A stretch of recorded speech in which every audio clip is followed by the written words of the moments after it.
Começou.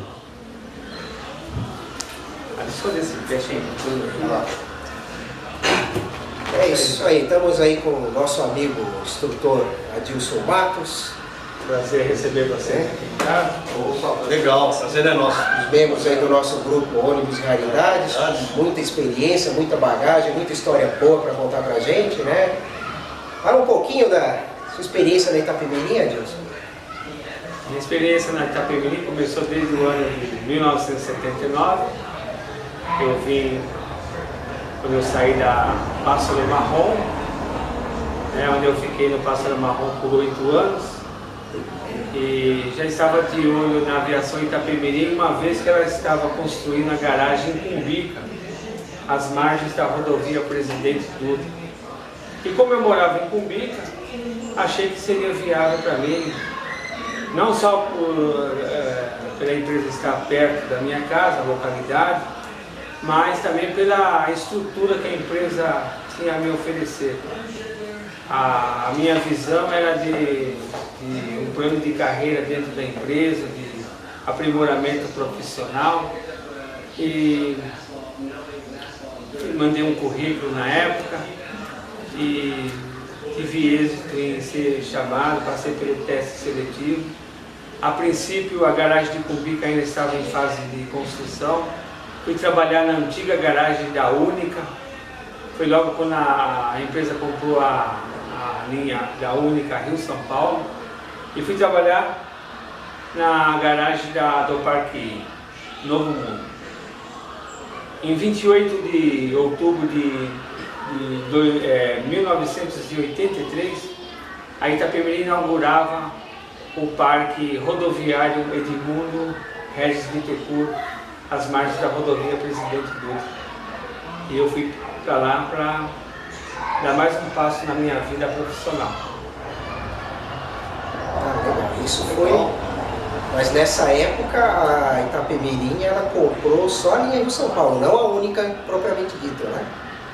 Ela comprou, porque a única continua ainda na... Continua no setor de São Paulo, na verdade. A região serrana, mas ela comprou mais... O interesse dela mesmo era fazer a ligação mais importante da federação, que era a ponte, na época, chamada de Ponte São Paulo-Rio, né? E a Itapemirim teve êxito em comprar essa linha da Única.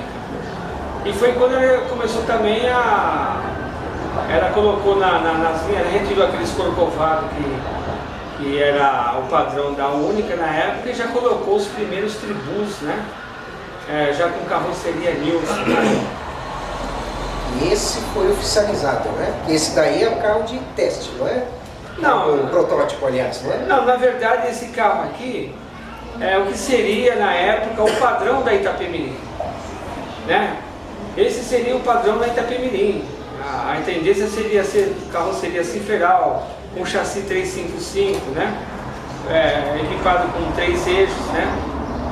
Versão 6x2, motor 355A, turbo alimentado. Uma ousadia na época.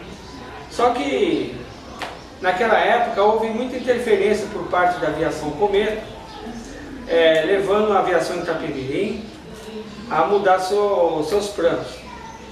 E foi aí que ela mudou de fornecedor de carroceria, que passou a ser a Nilson nos anos 80. 81, já 82, já passou a ser carroceria Nilson, né? A partir do 10.041 para cima passou a ser carroceria Nilson. Que foi uma evolução aí nos transportes, né? Dizem que a Itapemirim ela revolucionou nessa parte do terceiro eixo, né, Adilson? Sim, uma vez que o projeto foi dela, né?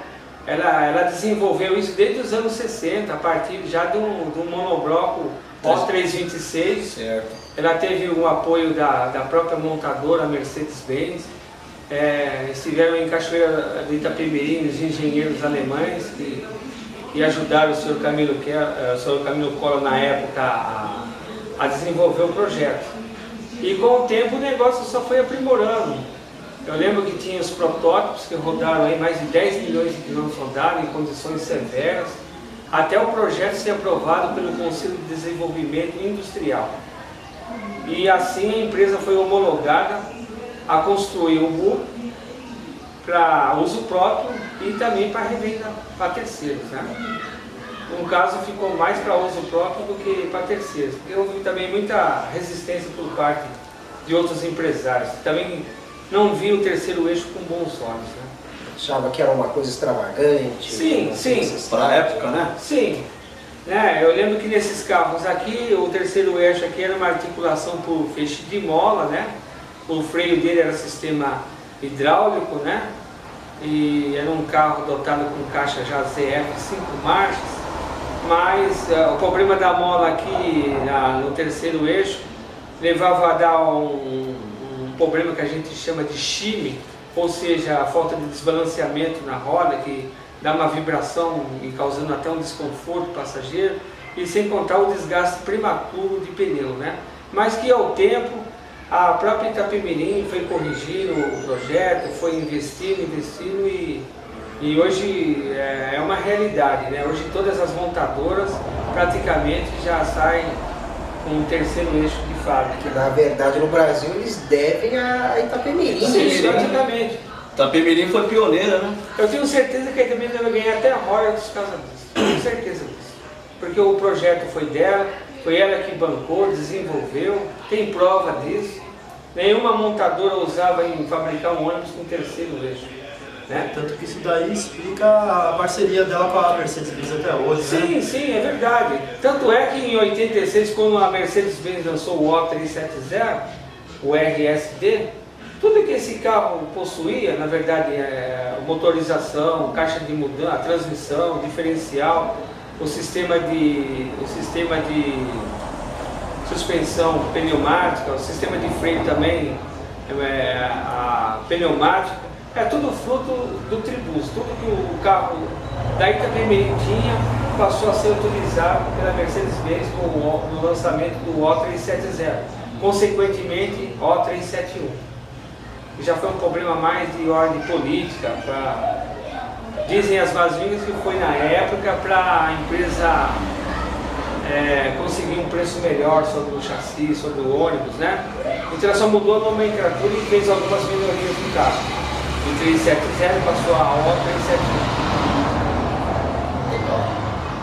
O371. E nessa época aí, só voltando a falar esse assunto do diplomata Nilson aí, a Itapemirim ela teve algumas unidades também que era do Tribus Leito, que era sobre o chassi Scania 112, né? Sim, verdade. Que tinha muitos exemplares deles que fazia a linha Belo Horizonte, Brasília, Rio Verdade. Brasília.